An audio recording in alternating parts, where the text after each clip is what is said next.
សូមជម្រាបសួរក៏ដូចជាសួស្តីអ្នកទាំងអស់គ្នាសូមស្វាគមន៍មកកាន់ស្រមោលដំណើររឿងខ្មោចរឿងរ៉ាវដែលគួរឲ្យខ្លាចមួយនេះគឺខ្ញុំទទួលបានពីបងប្រុសម្នាក់ដែលគាត់មានឈ្មោះថាបងចិត្តហេតុការណ៍នេះគឺបានកើតឡើងនៅតាមផ្លូវលំមួយខ្សែស្ថិតនៅតាមខេត្តកាលពី10ឆ្នាំមុនបងចិត្តគាត់បាននិយាយថា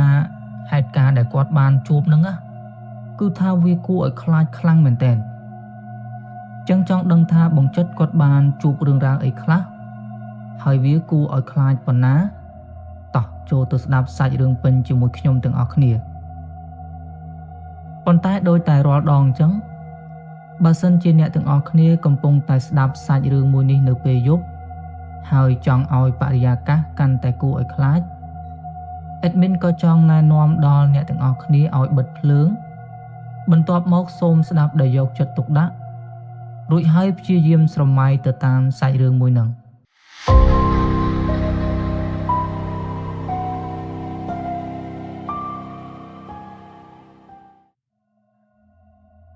បើយើងត្រឡប់ទៅកាលពី15ឆ្នាំមុនពេលនោះបងចិត្តគាត់ប្រកបមុខរបរជាអ្នករត់ម៉ូតូកង់3ដឹកអ្នកដំណើរនៅតាមតំបន់ទេសចរណ៍ណាព្រោះខេត្តដែលបងចិត្តគាត់រស់នៅហ្នឹងគឺជាខេត្តដែលសម្បូរទៅដោយកន្លែងទេសចរណ៍ច្រើនខ្លាំងមែនទែនការពិតពីដំបូងឡើយបងចិត្តគាត់ថាគាត់គឺជាបុគ្គលិកធ្វើការឲ្យគេទេប៉ុន្តែនៅអំឡុងពេលដែលគាត់ធ្វើការឲ្យគេហ្នឹងវាហត់ពេកហើយណាមួយវាអត់មានសេរីភាពទៀតអញ្ចឹងបងចិត្តគាត់ក៏បែកគំនិតចង់ចេញរកស៊ីដោយខ្លួនឯងវិញម្ដងប៉ុន្តែនៅពេលដែលបងចិត្តគាត់ឈប់ពីការងារថ្មីគាត់អត់ដឹងថាគាត់ត្រូវទៅរកស៊ីអីទេព្រោះពេលហ្នឹងគាត់ថានឹកឃើញចង់រកស៊ីភ្លាមក៏សម្រេចចិត្តដាក់ពាក្យឈប់ធ្វើការតែម្ដងទៅអញ្ចឹងពេលហ្នឹងក៏មានពូរបស់គាត់ម្នាក់បានណែនាំឲ្យបងចិត្តទៅរត់ម៉ូតូកង់3ដឹកភ្ញៀវទេសចរទៅព្រោះគាត់ខ្លួនឯងហ្នឹងក៏ជាអ្នករត់កង់3ដែរបើនិយាយពីប្រាក់ចំណូលវិញគាត់រកបានគួរសមដែរអាចផ្គត់ផ្គង់គ្រួសារបានគ្រប់គ្រាន់មិនខ្វះក៏មិនលើសអីអញ្ចឹងណាអញ្ចឹងទៅបងចិត្តគាត់សម្រេចចិត្តថាយកលុយដែលគាត់សន្សំបានហើយនឹងខ្ចីបងប្អូនបន្តិចបន្តួចមកបង្គ្រប់ដើម្បីទិញម៉ូតូកង់3រត់តាមពូរបស់គាត់នឹងដែរទៅបងចិត្តគាត់ថាពេលគាត់រត់ដំបូងគាត់រត់តែពេលព្រឹករហូតដល់ល្ងាចទេគាត់អត់ទាន់ហ៊ានរត់ដល់យប់ទេព្រោះពេលហ្នឹងដោយសារតែគាត់ទើបតែរត់អញ្ចឹងណាអញ្ចឹងហើយគាត់មិនទាន់ជាស្គាល់ផ្លូវអីណាច្រើនទេព្រោះខេត្តដែលគាត់រស់នៅហ្នឹងគឺជាខេត្តខាងប្រពន្ធរបស់គាត់ទេរហូតដល់ប្រហែលជាមួយអាទិត្យក្រោយទើបបងចិត្តគាត់ចាប់ផ្ដើមរត់ដល់យប់ប៉ុន្តែយប់ហ្នឹងក៏មិនជាយប់ជ្រៅអីណាប្រហែលដែរត្រឹមតែម៉ោង8 9អីហ្នឹងគឺគាត់ចូលផ្ទះវិញហើយអញ្ចឹងពេលរត់យប់ថ្ងៃទី1គាត់ថាអត់ទាន់មានរឿងអីកើតឡើងទេប៉ុន្តែចូលដល់យប់ថ្ងៃទី2ពេលហ្នឹងគាត់ថាប្រហែលជាម៉ោង8កន្លះមានភ្ញៀវប្តីប្រពន្ធ2នាក់បានដើរមករកជិះកង់3របស់គាត់ហើយបើមើលទៅវ័យរបស់ពួកគេទាំង2នាក់ហ្នឹងប្រហែលជាប្អូនគាត់ទេព្រោះពួកគេក្មេងៗមែនតើអញ្ចឹងពេលដើរមកដល់ប្តីប្រពន្ធ2នាក់ហ្នឹងក៏បាននិយាយថាបងជួយជូនពួកខ្ញុំទៅភូមិនៅខាងមុខនេះបន្តិចតែពួកគេអត់បានបញ្ជាក់ថាភូមិមួយណាទេពេលបងចិត្តគាត់លឺអញ្ចឹងពេលហ្នឹងគាត់ប្រុងឆ្លើយថាអត់ទៅទេព្រោះណាមួយចិត្តដល់ម៉ោងគាត់ចូលផ្ទះហើយណាមួយប្តីប្រពន្ធ2នាក់ហ្នឹងឲ្យគាត់ជូនទៅប៉ុន្តែអត់ប្រាប់ថាទៅភូមិមួយណាទេប៉ុន្តែបងចិត្តគាត់ស្រាប់តែផ្លាស់ប្ដូរចិត្តវិញភ្លាមដោយសារតែថ្លៃដែលគាត់ជូនប្តីប្រពន្ធ2នាក់ហ្នឹងទៅគេឲ្យដល់ទៅ 10,000 រៀលឯណោះអញ្ចឹងពេលបងចិត្តគាត់បានឃើញអញ្ចឹងគាត់គិតថាមួយជើង 10,000 ដែរទៅរកណាបានបើដឹកទៅទីរួមខេត្តក៏អត់បានប៉ុណ្ណឹងដែរនេះត្រឹមភូមិសោះវាមិនដែលឆ្ងាយណាដល់ទីរួមខេត្តទេអញ្ចឹងពេលហ្នឹងបងចិត្តគាត់ក៏បានសួរទៅប្តីប្រពន្ធ2នាក់ហ្នឹងវិញថាចុះអ្នកទាំងពីរចង់ទៅភូមិណាដែរបន្ទាប់មកបរិសុទ្ធជាប្តីហ្នឹងក៏បានប្រាប់ថាទៅភូមិមួយនោះបងឯងបើកទៅចាំខ្ញុំជាអ្នកប្រាប់ផ្លូវ ចឹងពេលហ្នឹងបងចិត្តក៏ឲ្យប្តីប្រពន្ធពីរនាក់ហ្នឹងឡើងទៅលើកង់3រួចហើយក៏បើកទៅតាមអ្វីដែលពួកគេបានប្រាប់ផ្លូវហើយពេលហ្នឹងបងចិត្តគាត់ក៏អត់បានសួរនាំថាភូមិហ្នឹងនៅណាឆ្ងាយពីនឹងអត់អីទៀតដែរនៅតាមផ្លូវដែលបងចិត្តគាត់បើកទៅហ្នឹងគាត់ថាដំបូងគាត់បើកតាមផ្លូវធំទេដល់ពេលទៅដល់កន្លែងមួយភ្ញៀវរបស់គាត់ហ្នឹងក៏បានប្រាប់ឲ្យគាត់បត់ចូលទៅតាមផ្លូវលំតូចមួយហើយផ្លូវលំមួយហ្នឹងគាត់ថាស្ងាត់ខ្លាំងមែនទែនមិនត្រឹមតែស្ងាត់ទេថែមទាំងងងឹតទៀតព្រោះអ្នកទាំងអស់គ្នាបានដឹងស្រាប់ហើយផ្លូវនៅតាមភូមិជនបទមិនមែនទៅមានបង្គោលភ្លើងអីណាដូចផ្លូវនៅតាមទីក្រុងអីទេហើយណាមួយភ្លើងម៉ូតូកង់3ក៏វាមិនសូវជាភ្លឺអីណាខ្លាំងដែរពន្លឺភ្លើងដូចតែភ្លើងម៉ូតូរបស់យើងដែរហ្នឹងពេលហ្នឹងបងចិត្តគាត់បើកបណ្ដើរគាត់ព្យាយាមចំណាំផ្លូវបណ្ដើរថាផ្លូវដែលគាត់កំពុងតែបើកហ្នឹងកន្លែងណាត្រូវបត់ស្ដាំកន្លែងណាត្រូវបត់ឆ្វេងអញ្ចឹងណាប៉ុន្តែបងចិត្តគាត់ថាពេលហ្នឹងគាត់អត់មានអារម្មណ៍ខ្លាចអីទេព្រោះពេលហ្នឹងគាត់អត់បានគិតទៅដល់រឿងខ្មោចឬមួយក៏វិញ្ញាណអីដែរគាត់គ្រាន់តែខ្លាចថាពេលដែលគាត់ត្រឡប់មកវិញវាច្រឡំផ្លូវតែប៉ុណ្្នឹងឯងប៉ុន្តែគាត់ក៏ឆ្ងល់ដែរថាផ្លូវចូលទៅក្នុងភូមិមួយហ្នឹងមិនក៏ស្ងាត់ខ្លាំងម្ល៉េះទើបតែម៉ោង 9 ជាងសោះហ្នឹងនៅតាមផ្លូវគាត់អត់មានជួបអ្នកដំណើរណាមួយសោះនេះបើសិនជាមានមនុស្សណាម្នាក់ជិះម៉ូតូតែម្នាក់ឯងអីប្រកាសជាហានិភ័យខ្ពស់ណាស់អ្នកទាំងអស់គ្នាអាចសាកសម័យពីផ្លូវមួយនេះសាកមើលវាទាំងស្ងាត់ទាំងងងឹតប្រកាសជាកន្លែងដែលពួកចោរឬមួយក៏ពួកមនុស្សរោគចិត្តចាំប្លន់ចាំអីនឹងហើយពេលនោះបងចិត្តគាត់ក៏ធ្វើជានិយាយថាផ្លូវនេះមិនក៏ស្ងាត់ខ្លាំងម្ល៉េះខ្ញុំមិនដែលមកតាមផ្លូវមួយនេះសោះប៉ុន្តែពេលគាត់និយាយរួចភ្ញៀវពីរនាក់ប្តីប្រពន្ធនឹងអត់មាននិយាយអីតបតជាមួយគាត់វិញទេអញ្ចឹងបងចិត្តគាត់ក៏លួចក្រឡេកមើលទៅខាងក្រោយតាមកញ្ចក់ម៉ូតូរបស់គាត់ដើម្បីមើលទៅភ្ញៀវប្តីប្រពន្ធពីរនាក់ហ្នឹងប៉ុន្តែអីដែលគាត់បានឃើញនៅពេលនោះវាចម្លែកត្រង់ថាពីរនាក់ប្តីប្រពន្ធហ្នឹងអង្គុយជិតគ្នាខ្លាំងមែនទែនរបៀបថាកៅអីកង់3ទាំងមូលអញ្ចឹងពីរនាក់ប្តីប្រពន្ធហ្នឹងអង្គុយតែមួយចំហៀងទេហើយមួយចំហៀងទៀតគឺទលាយចោល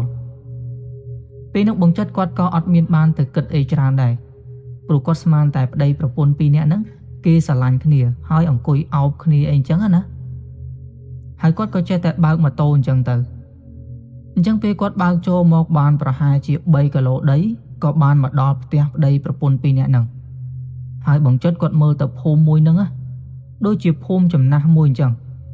បើផ្ទះវិញនៅឆ្ងាយដាច់ពីគ្នា50 ម៉ែត្រអីទើបមានមួយ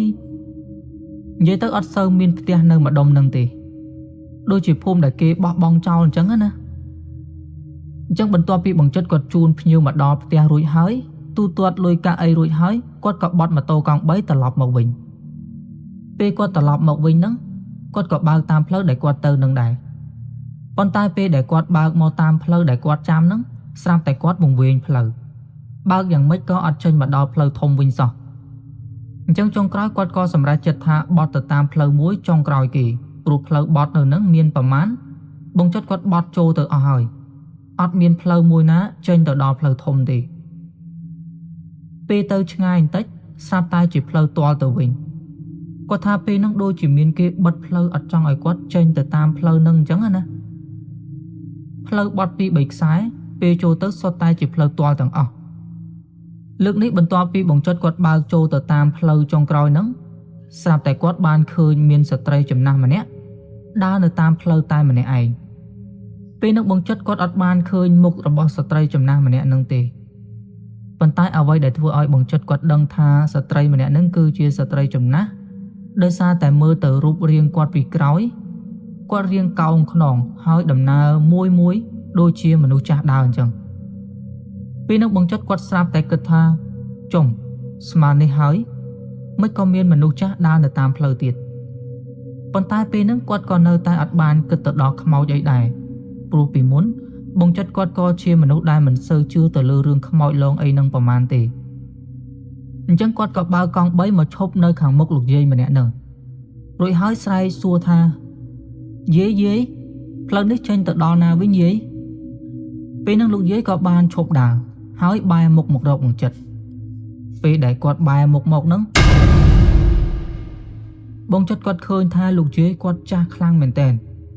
បើមើលទៅតាមវ័យរបស់គាត់ប្រហែលជាអាយុ70-80ឆ្នាំអីហើយសក់គាត់ឡើងសស្គុះគាត់ស្លៀកសារ៉ុងពណ៌ខ្មៅពាក់អាវសដៃខ្លីហើយមានយួរកន្ត្រកមួយជាប់នឹងដៃប៉ុន្តែគាត់អត់ដឹងថានៅក្នុងកន្ត្រកហ្នឹងមានអីគេទេប្រហែលជាស្លាម្លូរបស់គាត់អីហ្នឹងឯងពេលហ្នឹងបងចិត្តគាត់គិតថាលោកយាយគាត់អត់មានកូនចៅអីទេមើលទៅព្រោះបើមានកូនចៅប្រហែលជាគេអត់បណ្ដោយឲ្យគាត់ដើរតែម្នាក់ឯងយប់ថ្មហ្នឹងទេអញ្ចឹងពេលហ្នឹងបងចិត្តក៏ចុះពីលើកង់3ហើយសួរទៅកាន់លោកយាយម្ដងទៀតថាយាយផ្លូវនេះចេញទៅដល់ផ្លូវធំអត់យាយពេលហ្នឹងលោកយាយក៏បានដាក់កន្ត្រកចុះរួចគាត់និយាយថាចៅឯងគ្រាន់តែបើកទៅត្រង់បន្តិចទៀតទៅហើយដល់ផ្លូវបំបែកបន្ទាប់មកបត់ស្ដាំបន្តិចនឹងទៅដល់ផ្លូវធំហើយនៅពេលបងចិត្តគាត់លឺអញ្ចឹងហើយគាត់ក៏លើកដៃអរគុណដល់លោកយាយរួចហើយក៏បាននិយាយថាបាទអរគុណហើយយាយរួចហើយគាត់ក៏បើកកង់3ចេញទៅប៉ុន្តែនៅពេលដែលគាត់បើកចេញមកបានតែបន្តិចគាត់ស្រាប់តែគិតថាលោកយាយគាត់ដើរទៅណាម្នាក់ឯងអញ្ចឹងភ្លេចសួរគាត់មិនជួយជូនគាត់ទៅផ្ទះគាត់សិនទៅអញ្ចឹងពេលហ្នឹងបងចិត្តគាត់ក៏បត់កង់3ត្រឡប់មកក្រោយវិញពេលគាត់មកដល់គាត់ក៏សួរទៅលោកយាយម្ដងទៀតថាយាយចុះផ្ទះលោកយាយនៅម្ដុំណាឆ្ងាយពីនឹងអត់ចាំចៅជូនទៅផ្ទះពេលនោះលោកយាយក៏បានឆ្លើយថាមិនសូវឆ្ងាយទេចៅដើរទៅត្រង់បន្តិចដល់ផ្លូវបំបែកនៅខាងមុខនឹងឯងអញ្ចឹងពេលបងចិត្តគាត់បានលឺអញ្ចឹងគាត់ស្រាប់តែគិតថាផ្លូវនេះដូចជាផ្លូវដែលលោកយាយគាត់បានប្រាប់អំបញ្ញមិញតាអញ្ចឹងមានន័យថាផ្លូវត្រូវទៅជាមួយគ្នាដែរហ្នឹងហើយគាត់ក៏បាននិយាយថាផ្លូវទៅជាមួយគ្នាដែរតើយាយមកចាំចៅជូនទៅផ្ទះបន្ទាប់មកបងចិត្តគាត់ក៏ចុះទៅលើកង់3ហើយក៏ដើរទៅជួយគ្រាលោកយាយឡើងលើកង់3រួចហើយក៏យកកន្ត្រករបស់លោកយាយហ្នឹងទៅទុកនៅខាងក្រោយក្បែរលោកយាយនឹងដែរទៅចឹងបន្ទាប់ពីគាត់បានគ្រាលោកយាយឡើងលើកង់3រួចហើយបងចិត្តគាត់ក៏បើកកង់3ចេញទៅនៅពេលដែលបងចិត្តគាត់បើកមកដល់ផ្លូវបំបែកលោកយាយក៏បានប្រាប់គាត់ថាផ្ទះរបស់យាយនៅខាងឆ្វេងដៃហើយផ្លូវធំគឺត្រូវបត់ទៅខាងស្ដាំដៃវិញអញ្ចឹងពេលបងចិត្តគាត់បានលឺបែបហ្នឹងគាត់ក៏បត់ទៅខាងឆ្វេងដៃដើម្បីជូនលោកយាយទៅផ្ទះមុនណាពេលគាត់បត់ចូលទៅបានប្រហែលជា30ម៉ែត្រស្រាប់តែលោកយាយបានប្រាប់គាត់ថាចៅដល់ផ្ទះយាយហើយអញ្ចឹងចៅឈប់នៅកន្លែងហ្នឹងចុះពេលនោះបងចិត្តគាត់មើលទៅខាងឆ្វេងដៃផងមើលទៅខាងស្ដាំដៃផងដើម្បីព្យាយាមរកមើលផ្ទះរបស់លោកយាយណាប៉ុន្តែគាត់មើលអត់ឃើញមានផ្ទះនៅម្ដុំហ្នឹងទេអញ្ចឹងគាត់ក៏ឈប់កង់3នៅកន្លែងហ្នឹងទៅប៉ុន្តែនៅពេលដែលបងចិត្តគាត់ងាកទៅខាងក្រោយប្រុងនឹងសួរទៅលោកយាយថាផ្ទះលោកយាយនៅម្ដុំណាអញ្ចឹងណាមិនបានគាត់មើលអត់ឃើញអញ្ចឹងស្រាប់តែបាត់លោកយាយម្នាក់នឹងឈឹងនៅលើកៅអីខាងក្រោយនឹងឡើងទទេស្អាតអត់ដឹងថាគាត់ចុះទៅពីកាលណាទេតែបើគិតទៅប្រហែលជាមិនអាចទៅរួចទេព្រោះទោះបីយើងនៅក្មេងផងនៅមិនអាចចុះពីលើកង់3បានលឿនអញ្ចឹងដែរ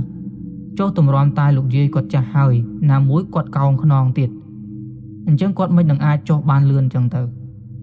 ហើយមួយទៀតកង់3របស់គាត់ពេលហ្នឹងក៏មិនទាន់ឈប់អីណាត្រឹមត្រូវដែរលុះត្រាតែលោកយាយម្នាក់ហ្នឹងគាត់មិនមែនជាមនុស្សទេពេលបងចិត្តគាត់បានឃើញអញ្ចឹងគាត់ចាប់ផ្ដើមភ័យខ្លាំងមែនទែនដៃជើងរបស់គាត់ឡើងញ័រអស់ហើយព្រោះគាត់ប្រកាសថាលោកយាយម្នាក់ហ្នឹងគាត់គឺជាខ្មោចអ្នកទាំងអស់គ្នាសាកសម័យថា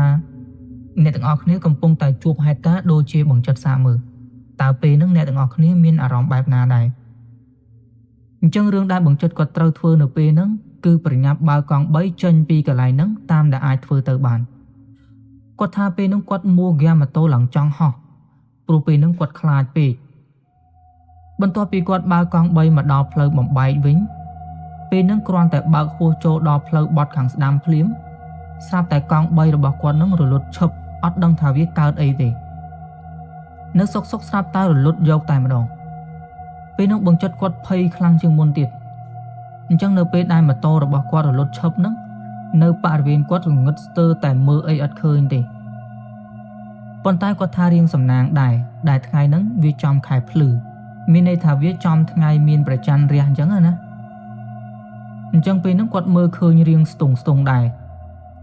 បន្ទាប់មកបង្ចុតគាត់ខំទប់ស្មារតីរបស់គាត់ដើម្បីខំធាក់ម៉ូតូឲ្យឆេះឡើងវិញប៉ុន្តែនៅពេលដែលបង្ចុតគាត់កំពុងតែធាក់ម៉ូតូរបស់គាត់ហ្នឹងគាត់ធាក់ម៉ូតូបណ្ដើរភ្នែកសម្លឹងមើលជុំវិញខ្លួនបណ្ដើរពេលដែលគាត់សម្លឹងមើលទៅគាត់ស្រាប់តែបានឃើញមានដើមឈើមួយដើមនៅប្រហែលជា10ម៉ែត្រពីគាត់ប៉ុន្តែបង្ចុតគាត់ក៏អត់ដឹងថាដើមឈើមួយដើមហ្នឹងគឺជាដើមអីដែរគ្រាន់តែគាត់ឃើញថាដើមឈើមួយហ្នឹងធំខ្លាំងមែនទែនហើយអីដែលធ្វើឲ្យគាត់កាន់តែខ្លាចថែមទៀតនោះគឺគាត់បានឃើញលោកយាយអំបាញ់មិញហ្នឹងឈរនៅខាងក្រោមដើមឈើមួយហ្នឹងប៉ុន្តែលោកយាយគាត់គ្រាន់តែឈរមើលមកបង្ចុតធម្មតាទេរបៀបថាគាត់ឈរថ្មឹងអញ្ចឹងណា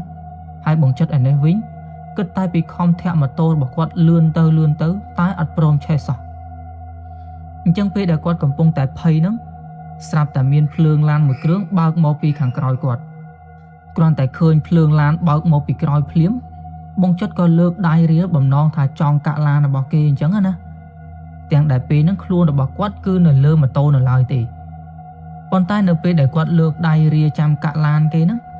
តែកង់ឡានមួយគ្រឿងហ្នឹងហាក់បីដូចជាមើលគាត់អត់ឃើញទេរបៀបថាបើកទៅធម្មតាបង្អន់បន្តិចក៏អត់មានដែរពេលឡានមួយគ្រឿងហ្នឹងបើកហួសគាត់ទៅប្រហែលជា10ម៉ែត្រពេលហ្នឹងគាត់ថារបៀបស្លន់អញ្ចឹងណាអាមួយជើងចុងក្រោយហ្នឹងស្រាប់តែឆេះទ្រុលពីដំបូងគាត់គិតថាប្រហែលជារឿងចៃដន្យបន្ទាប់មកគាត់ក៏ប្រញាប់បើកម៉ូតូតាមពីក្រោយឡានមួយគ្រឿងហ្នឹងទៅប៉ុន្តែគាត់តាមអត់ចង់ទាន់ទេពេលហ្នឹងគាត់គ្រាន់តែបានឃើញភ្លើងស្តុបឡានក៏បើកតាមពីក្រោយឡានហ្នឹងទៅអញ្ចឹងពេលដែលគាត់បើកមកដល់ផ្លូវធំនេះបានគាត់ដឹងថាការពិតពេលដែលមានឡានបើកឆ្លងកាត់ហើយធាក់ម៉ូតូឆេះហ្នឹងវាមិនមែនជារឿងចៃដន្យទេព្រោះពេលដែលគាត់តាមមកពីក្រោយឡានមួយគ្រឿងហ្នឹងវាមិនឆ្ងាយអីណាស់ណាទេប្រហែលជា50ម៉ែត្រអីហ្នឹងឯងតែពេលគាត់ឡើងមកដល់ផ្លូវធំស្រាប់តែបាត់ឡានមួយគ្រឿងហ្នឹងសូន្យអត់ដឹងថាបត់ទៅខាងណាបាត់ទេអញ្ចឹងពេលដែលបង្ចុតគាត់ឡើងមកដល់ផ្លូវធំគាត់លែងខ្វល់ថាឡានមួយគ្រឿងហ្នឹងបត់ទៅខាងណាទៀតហើយគាត់គិតតែពីខំមួហ្គាម៉ូតូរបស់គាត់ត្រឡប់មកផ្ទះវិញនៅពេលដែលបង្ចុតគាត់មកដល់ផ្ទះវិញពេលហ្នឹងម៉ោង7:11ទៅហើយនៅក្នុងផ្ទះមានតែឪពុកម្ដាយក្មេកនិងប្រពន្ធរបស់គាត់ទេដែលអត់ទាន់ដេកព្រោះពួកគាត់នៅរងចាំបង្ចុតដោយសារតែបាត់បង្ចុតយូរពេកអញ្ចឹងពេលហ្នឹងបង្ចុតក៏បានប្រាប់ពីមូលហេតុក៏ដូចជាហេតុការណ៍ដែលគាត់បានជួបទៅឪពុកម្ដាយនិងប្រពន្ធរបស់គាត់បន្ទាប់ពីគាត់និយាយប្រាប់រួចហើយឪពុករបស់គាត់ដូចជាស្គាល់ភូមិមួយនឹងដែរហើយគាត់ក៏បាននិយាយថានៅភូមិនឹងកាលពីមុនក៏ធ្លាប់មានមនុស្សរស់នៅច្រើនដូចជាតាមភូមិផ្សេងដែរប៉ុន្តែដោយសារតែផ្លូវដែលចូលទៅក្នុងភូមិមួយនឹងវាស្ងាត់ពេកហើយមានព្រៃច្រើនទៀតទើបផ្លូវមួយនឹងសម្បូរទៅដោយចោរស្ទាក់ប្លន់រួចសម្លាប់មនុស្សរហូតហើយក៏មានករណីប្លន់ករណីរំលោភសម្លាប់ជាច្រើនទៀតកើតឡើងនៅតាមផ្លូវមួយនោះរហូតដល់អ្នកភូមិខ្លះគេខ្លាចរអាក៏បានរើទៅនៅតាមភូមិផ្សេងអស់ទៅហើយនេះក៏ជាមូលហេតុដែលភូមិមួយនោះស្ងាត់ជាងភូមិផ្សេងទៀតដែរបន្ទាប់មកឪពុកក្មេករបស់បង្ចុតក៏បានប្រាប់ទៀតថាការពិតលោកយាយម្នាក់ដែលបង្ចុតគាត់បានជូនទៅផ្ទះហ្នឹងគឺគាត់បានស្លាប់ដោយសារតែគ្រោះថ្នាក់ចរាចរណ៍នៅលើផ្លូវមួយនោះហើយគាត់ក៏បានបញ្ជាក់ទៀតថាការពិតទៅផ្លូវមួយនោះមិនសូវជាមានអ្នកហ៊ានធ្វើដំណើរឆ្លងកាត់ទេអ្នកភូមិភាគច្រើនគេធ្វើដំណើរតាមផ្លូវមួយទៀតជំនួសផ្លូវមួយនឹងវិញគ្រាន់តែវារៀងឆ្ងាយពីផ្លូវមួយនឹងបន្តិចហើយផ្លូវហ្នឹងតើតែអ្នកមានធុរៈប្រញាប់ខ្លាំងទើបបានគេហ៊ានបើកឆ្លងកាត់ហើយឡានមួយគ្រឿងដែលបង្ចុតគាត់បានឃើញហ្នឹងក៏ប្រហែលជាមិនមែនជាការពិតដែរនេះប្រហែលជាមកពីលោកយាយគាត់ចង់សងគុណឯងដែលបានជូនគាត់ទៅផ្ទះអញ្ចឹងទើបគាត់ធ្វើឲ្យមានឡានមួយគ្រឿងបើកឆ្លងកាត់តាមហ្នឹងដើម្បីឲ្យឯងបើកមកតាមក្រោយអីចឹងទៅអញ្ចឹងដល់តែពេលព្រឹកឡើងបង្ចុតគាត់ក៏ចង់ទៅវត្តធ្វើចង្ហាន់ប្រគេនលោកដើម្បីឧទ្ទិសកុសលផលបុណ្យជូនដល់វិញ្ញាណក្ខន្ធលោកយាយឲ្យគាត់ឆាប់បានទៅកើតនៅភពជាតិថ្មីអីចឹងទៅ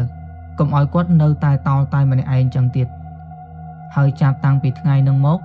បងចិត្តគាត់រត់កង់3តែពេលព្រឹករហូតដល់ល្ងាចតែប៉ុណ្ណោះដែលគាត់ផ្អាករត់ពេលយប់មួយរយៈសិនទៅអញ្ចឹងសាច់រឿងពេញរបស់បងចិត្តគឺមានតែប៉ុណ្្នឹងឯងជាចុងក្រោយ admin ក៏សូមអរគុណដល់អ្នកទាំងអស់គ្នាដែលបានស្ដាប់សាច់រឿងមួយនេះតាំងពីដើមរហូតដល់ចប់ហើយបើសិនជាមានកន្លែងណាមួយដែល admin និយាយទៅមានការលើសលួសមិនសមរម្យក៏សូមអភ័យទោសពីសំណាក់អ្នកស្ដាប់ទាំងអស់គ្នាផងមួយវិញទៀតបើសិនជាអ្នកទាំងអស់គ្នាចូលចិត្តការដំណើររបស់ admin ក៏សូមជួយចុច like ចុចជាវនិង subscribe channel admin ម្នាក់មួយផងដើម្បីទទួលបាននៅវីដេអូរឿងរ៉ាវខ្មោចលងរន្ធត់ជាបន្តទៀតអញ្ចឹងនៅក្នុងគណៈពេលនេះដែរ admin សូមអរគុណនិងសូមជម្រាបលា